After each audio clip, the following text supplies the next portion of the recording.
DPR segera mengesahkan RUU Kitab Undang-Undang Hukum Acara Pidana atau RUU KUHAP. Rencana pengesahan RUU KUHAP ini dilakukan di tengah pro kontra yang muncul terhadap sejumlah pasal. Perubahan dalam undang-undang tersebut dinilai memuat pasal-pasal bersifat karet dan berpotensi mengarah pada praktik penyalahgunaan wewenang. Anggota Komisi 3 DPR fraksi PKB Hasbiallah Ilyas bilang, pembahasan RUU KUHAP dilakukan secara transparan dan dalam jangka waktu yang cukup lama. Komisi 3 DPR juga telah berdiskusi dengan para ahli, termasuk mendengarkan masukan dari masyarakat. Pembahasan KUHAP ini bukan waktu yang pendek ya. Ini sudah panjang, sudah hampir 1 tahun. Kita sangat terbuka DPR ini, terutama di Komisi 3. Akademisi kita undang, praktisi hukum kita undang, hampir semua yang kita undang. Tidak ada yang kita tidak undang. Kita minta masukannya. Coba tolong dilihat di hasil yang sudah yang besok akan disahkan. Lebih banyak masukan dari masyarakat. Salah satu yang disorot Institute for Criminal Justice Reform atau ICJR adalah terkait mekanisme penangkapan dan penahanan.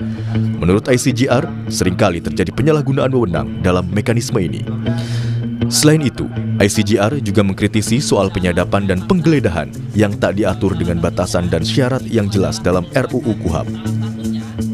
ICJR dan juga teman-teman koalisi, kita melihat yang paling utama adalah dari RUU KUHAP ini isu soal penangkapan penahanan. Karena itu yang ingin kita dorong berubah dari sistem yang sekarang gitu ya. Tapi setelah kita mencermati kembali, khususnya isu-isu bab-bab penahanan dan juga mekanisme penangkapan itu secara alur nggak berubah. Jadi mekanismenya sama seperti sekarang, polisi, penuntut umum, jaksa juga bisa tetap menahan dan melakukan penangkapan tanpa ada mekanisme check and balance dari hakim, dari pengadilan. Proses yang selama ini penangkapan penahanan itu kan sangat banyak penyalahgunaan ya, banyak abuse yang itu salah satunya disebabkan karena nggak ada check and balance itu di awal. Gitu. Jadi ada kondisi-kondisi yang tadi Anda sangat mendesak dalam pelaksanaan upaya paksa, geledah sita, blokir, sadap, bahkan penyadapan itu belum diatur undang-undangnya. Jadi undang-undangnya imaginary berdasarkan undang-undang, tapi udah dikasih kewenangan dulu penyidiknya.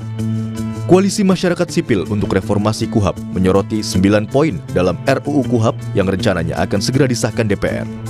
Di antaranya, tak ada jaminan akuntabilitas pelaporan, minim pengawasan yudisial, upaya paksa tanpa ukuran yang jelas, sidang elektronik tanpa mekanisme akuntabel, investigasi khusus tanpa kontrol, hak korban dan kelompok rentan belum operasional, standar pembuktian yang tidak jelas, ketidakberimbangan dalam proses peradilan pidana, dan konsep restoratif justice disamakan dengan diversi. Di Indonesia, KUHAP atau Kitab Undang-Undang Hukum Acara Pidana merupakan acuan prosedur bagi aparat penegak hukum ketika menjalankan fungsinya. Dalam undang-undang tersebut dijelaskan tata cara penyelidikan, penyidikan, penuntutan, pemeriksaan di pengadilan, hingga pelaksanaan keputusan. KUHAP juga memuat hak dan kewajiban para pihak yang terlibat dalam proses hukum, termasuk pihak yang bersengketa seperti korban dan tersangka, juga saksi dan aparat penegak hukum. Tim Liputan, Kompas TV. Sejumlah poin yang terkandung dalam pasal di RUU KUHAP mengundang pro kontra. Beberapa pasal disorot karena dinilai berpotensi menimbulkan penyalahgunaan wewenang hingga batasan dan syarat yang kurang jelas. Kita akan membahasnya bersama Wakil Ketua Yayasan Lembaga Bantuan Hukum Indonesia YLBHI, Arief Maulana. Selamat pagi Mas Arief. Selamat pagi Mas Mario. Terima kasih sudah bergabung di Dialog Sapa Indonesia Pagi pada hari ini. Mas, menurut Anda pasal mana saja di RUU KUHAP yang kontroversial, yang hari ini kabarnya akan disahkan dalam paripurna? Ya, saya pikir ketika kita melihat RKUHAP ya yang akan disahkan hari ini, kami berpandangan bahwa masih terdapat berbagai ketentuan di dalamnya yang bermasalah, yang ini buruk kalau kemudian dipaksakan untuk disahkan oleh DPR dan juga pemerintah. Misalkan ya, pasal-pasal mengenai soal pelaporan, gitu ya. Jadi pelaporan ini bisa saja nanti diabaikan oleh kepolisian, dan ini banyak terjadi di kasus-kasus kekerasan seksual.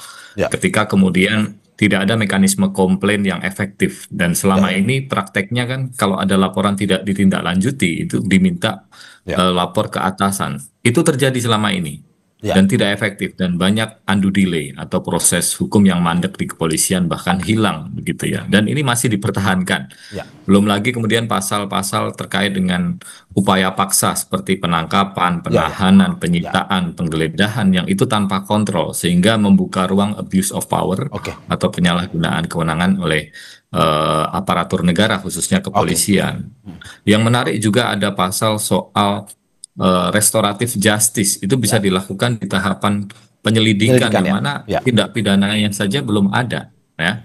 Dan soal bagaimana polisi hari ini akan diberikan posisi sebagai penyidik utama yang akan menjadikan polisi superpower. Dan ini menarik kalau kita bicara pasal ini bertentangan dengan semangat untuk mendorong reformasi kepolisian, di mana kita tahu bahwa selama beberapa tahun terakhir polisi ini disorot karena banyak melakukan praktek-praktek abuse of power seperti kriminalisasi, penyiksaan, ya ada rekayasa kasus, bahkan juga penyalahgunaan kewenangan yang lain, yang itu sebetulnya kalau kita cek problemnya ada di soal pengawasan. Ya, bagaimana KUHAP existing atau KUHAP yang hari ini berlaku, Undang-Undang Nomor 8 Tahun 81 itu banyak membuka celah diskresi atau subjektivitas penyidik sehingga kemudian rentan terjadi penyalahgunaan kewenangan. Di dalam RKUHP yang baru ini bukannya kemudian itu diperbaiki, tapi bahkan justru dibuka ruangnya lebih lebar lagi untuk kemudian subjektivitas penyidik dengan alasan mendesak atau diskresional. Itu berdasarkan subjektivitas penyidik melakukan upaya paksa itu bisa tanpa izin pengadilan, dan saya kira ini sangat berbahaya ya. Masih ada hal-hal kontroversial yang terjadi atau yang terdapat di RUU KUHP ini. Pasal-pasal kontroversial yang ada. Belum lagi kalau kita bicara soal proses, Mas. Sampai dengan hari ini ketika undang-undang ini mau disahkan, tidak ada dokumen resmi yang dibuka oleh DPR RI dan bisa diakses oleh publik. Jadi kita ini diberikan janji-janji manis ya. Tetapi seperti kucing dalam karung, kita tidak tahu apa isinya dan bagaimana nanti ke depan mengatur, sehingga ini rawan sekali dan juga rentan ya ke depan. Proses legislasi yang tidak transparan, tidak akuntabel seperti ini akan terus dilanjutkan oleh pemerintah. Oke, Mas Arief, masih tidak transparan kalau menurut Anda. Tapi sebelum saya ke pertanyaan berikutnya, saya ingin disclaimer sedikit bahwa kami sudah mengundang Komisi 3 DPR RI untuk juga berdiskusi dan berdialog bersama kita, tapi memang masih menunggu jawaban untuk bisa hadir di Dialog Sapa Indonesia Pagi. Mas, tadi Anda sudah berbicara terkait dengan beberapa pasal. Salah satunya yang kita sorot juga adalah terkait dengan ini pada pasal 5 RUU KUHP yang mengatakan bahwa penangkapan bisa dilakukan pada saat penyelidikan yang belum terbukti ada tindak pidana atau ada atau tidak di situ. Menurut Anda ini berbahaya ke bagi penegakan hukum? Ada pasal mengenai hal tersebut ya. Jadi dalam tahap penyelidikan, dalam proses hukum itu hulunya memang penyelidikan. Ada laporan, ada pengaduan dari masyarakat atau ada inisiatif dari kepolisian untuk melakukan penyelidikan. Di situ tujuannya adalah mencari ada atau tidak tindak pidana. Tapi kemudian di dalam penyelidikan itu sudah diberikan kewenangan untuk melakukan restoratif justice, di mana mestinya ada korban, ada pelaku. Ini tindak pidana aja belum ada, bagaimana kita bisa mengkategorikan siapa korban, siapa pelaku? Ini jelas keliru secara konseptual. Itu yang pertama. Yang kedua, dalam tahapan penyelidikan, bahkan di dalam RKUHP ini, penyelidik kepolisian begitu ya bisa diberikan kewenangan melakukan penangkapan, penahanan, dan upaya paksa yang lain, termasuk salah satu teknik investigasinya juga adalah undercover buy. Jadi seolah-olah pembelian terselubung dalam kasus narkotika ini banyak digunakan, dan ini rentan sekali disalahgunakan. Jadi bisa semacam membuat tindak pidana. Jadi bukan membongkar tindak pidana, tapi merekayasa tindak pidana. Itu sangat dimungkinkan, dan ini saya kira menjadi pertanyaan besar terkait dengan transparansi, akuntabilitas, dan juga keadilannya ketika kemudian di tahap penyelidikan sudah diberikan kewenangan sebesar itu. Dan ini sangat berbahaya. Mas Arief, ini berbicara soal rentan disalahgunakan juga. Berbicara soal rentan disalahgunakan juga, ada salah satu pasal juga yang diprotes dan viral kemarin. bahwa terkait dengan pasal yang mengatur soal penyadapan, di mana saya catat dari protes tersebut semua bisa kena geledah, sita, sadap, blokir menurut subjektivitas aparat tanpa izin hakim. Menurut Anda seperti itu? Betul, Mas. Masih diatur pasal mengenai hal tersebut dan nanti siang akan disahkan oleh DPR RI. Dan tentu ini akan sangat mendegradasi ya perlindungan hak warga negara, hak asasi manusia, tersangka, ya siapapun dari kita yang kemudian berhadapan dengan kasus hukum bisa digeledah, disita, ya. Jadi kita warga sipil bisa disadap tanpa diminta izin gitu, Mas? Ya, hanya dengan alasan mendesak dan itu didasarkan pada subjektivitas penyidik, sehingga tidak ada indikator yang bisa kemudian mengontrol, menguji apakah proses upaya paksa tersebut untuk kepentingan keadilan atau untuk kepentingan yang lainnya, misalkan kepentingan kekuasaan, kepentingan politik dan lain sebagainya. Oke, Mas, apa yang akan dilakukan Koalisi Sipil Masyarakat atau YLBHI jika pada akhirnya hari ini katanya sudah dikoreksi oleh Komisi 3 terkait dengan KUHAP tersebut yang akan disahkan, tapi kalau misalkan masih ada pasal-pasal kontroversial, apa yang akan dilakukan? Kami sudah melakukan berbagai upaya untuk mengingatkan ya DPR RI dan juga pemerintah tidak perlu terburu-buru dalam membahas RKUHP karena ini momentum penting yang tidak datang dua kali untuk kemudian merevisi hukum acara pidana kita. Kita punya ekspektasi, kita punya harapan bahwa RKUHP itu lebih baik. Oleh karenanya kita mendesak pasal-pasalnya harus berkualitas dong, sejalan dengan semangat pelindungan warga negara, ya, berdasarkan standar hak asasi manusia, begitu.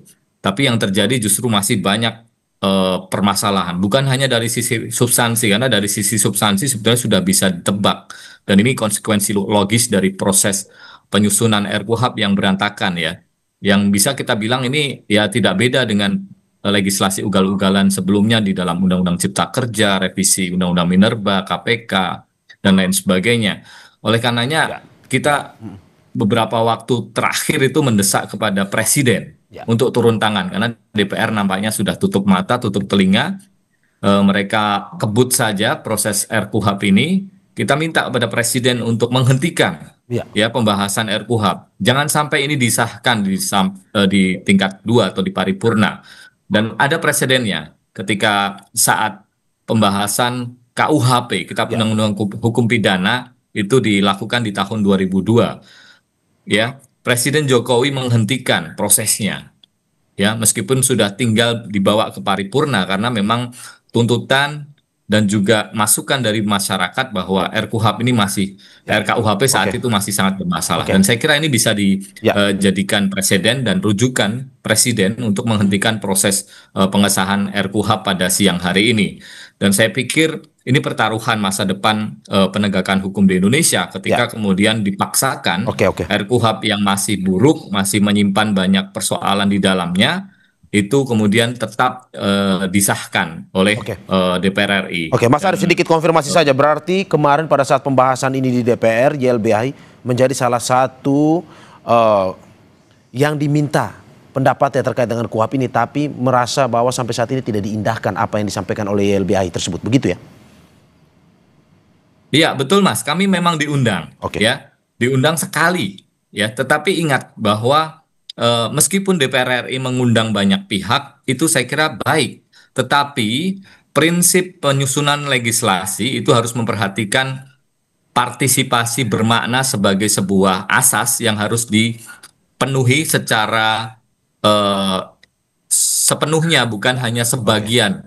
Ya, bukan hanya hak masyarakat untuk didengar, tapi juga mendapatkan informasi yang transparan, utuh, begitu ya, yang bertanggung jawab terkait dengan draft. Kemudian juga dipertimbangkan masukannya, ya, dan dijelaskan apakah masukan ini diterima atau tidak. Kami sudah bersurat secara resmi pasca memberikan masukan di sekitar di bulan Juli, begitu ya, untuk mendesak kepada DPR RI dan juga pemerintah menjawab apa tanggapan DPR RI terhadap masukan-masukan kami. Jangan hanya didengar saja seolah-olah kemudian diterima masukannya, tapi ternyata sekedar hanya menjadi etalase karena pasal-pasal yang ada di dalamnya itu tidak banyak berubah, ya, masih sangat bermasalah. Dan saya pikir ini manipulasi terhadap prinsip partisipasi bermakna. Jadi ini langkah yang saya kira tidak bijaksana dan tidak selayaknya kemudian KUHAP ini untuk kemudian disahkan dengan situasi demikian. Dan kami juga kemarin melaporkan panja KUHAP ke DPR RI karena kami nilai melanggar proses pembentukan peraturan perundang-undangan dan secara etika kebangsaan tidak patut untuk kemudian KUHAP ini disahkan. Terima kasih Wakil Ketua YLBHI Arief Maulana atas apa yang disampaikan. Terima kasih juga sudah diskusi hangat pagi ini terkait dengan pro kontra RUU KUHAP. Sekali lagi terima kasih Mas Arief. Sehat-sehat selalu. Terima kasih banyak Mas Mario.